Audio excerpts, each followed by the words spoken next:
Hello friends, কেমন আছো তোমরা সবাই? আশা করছি ভালোই আছো। আজকে আবার একটা নতুন রেসিপি নিয়ে আসলাম। তো এখানে দেখো একটা কাঁঠাল নিয়েছি, কাঁঠালটা আমি রান্না করব। তো এখানে কাঁঠালটা আমি কেটে নিব, তার জন্য নিয়েছি একটা দা আর জল, একটা নিউজ পেপার বস্তার উপরে পেতে নিয়েছি যাতে কষটা নিচে না পড়ে। কাঁঠালের কষ তো খুবই হেভি হয়, যেখানে লাগে উঠতে চায় না। তো আমি দার মধ্যে আর হাতের মধ্যে সর্ষের তেল মাখিয়ে নিয়ে আমি এখন কাঁঠালটা টুকরো টুকরো করে কেটে নিচ্ছি। পুরো কাঁঠালটা আমি ছোটো ছোটো টুকরো করে কেটে নেব, তারপরে পেছনটা ছাড়িয়ে সুন্দর ছোটো ছোটো টুকরো করে কাটছি। তো কাঁঠালটার মধ্যে ছোটো ছোটো দানা আছে, দানাটা ভালো লাগে না, তার জন্য আমি দানাটা ফেলে দিচ্ছি।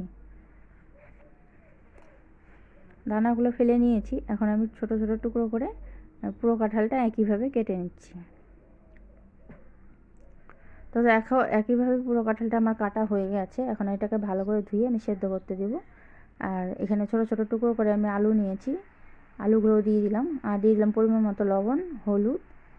এখানে কাঁঠালটা সেদ্ধ হতে হতে আমি মশলা তৈরি করে নেব। এখানে মশলা তৈরি করার জন্য নিয়েছি বেশ অনেকটা পরিমাণের কাঁচা লঙ্কা, আদা, জিরে আর পেঁয়াজ একসাথে পেস্ট করে নিচ্ছি।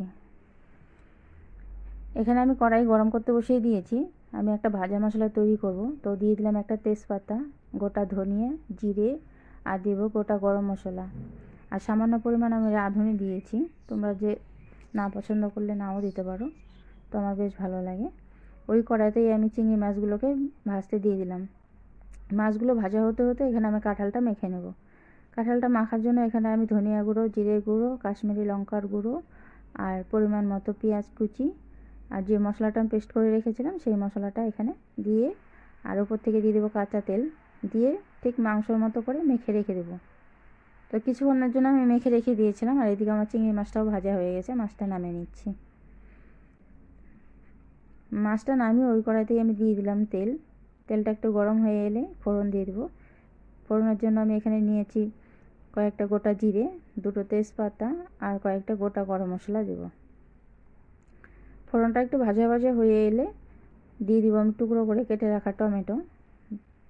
আমি ছোটো সাইজের 3টা টমেটো এখানে কেটে নিয়েছি। টমেটো দিয়ে হালকা নাড়াচাড়া করে নিচ্ছি। টমেটোগুলো দিয়ে হালকা নাড়াচাড়া করে আমি কাঁঠালগুলো দিয়েছি। যেহেতু আমি একবারে মেখে নিয়েছি কাঁঠালটা, তো এটাকে বেশ অনেকক্ষণ ধরে সুন্দর ভাজা ভাজা মতন করতে হবে। তো আমি অনেকটা টাইম ধরে এটাকে কাঁঠালটাকে ভাজা ভাজা করেছি। ভাজা ভাজা হয়ে গেছে, এখন দিয়ে দিচ্ছি পরিমাণ মতো জল। জল দিয়ে আমি কিছুক্ষণ অপেক্ষা করেছি, তারপরে ঝোলটা ফুটে উঠলে আমি দিয়ে দিচ্ছি চিংড়ি মাছ। চিংড়ি মাছ দিয়ে বেশ কিছুক্ষণ আমি ঢাকা দিয়ে সেদ্ধ করে নেব। আর দিয়ে দিলাম স্বাদ অনুযায়ী চিনি। তো কাঁঠাল সবজিটা তখন রেডি হয়ে গেছে। আমি উপর থেকে ভাজা গরম মশলা দিয়ে নামিয়ে নিলাম।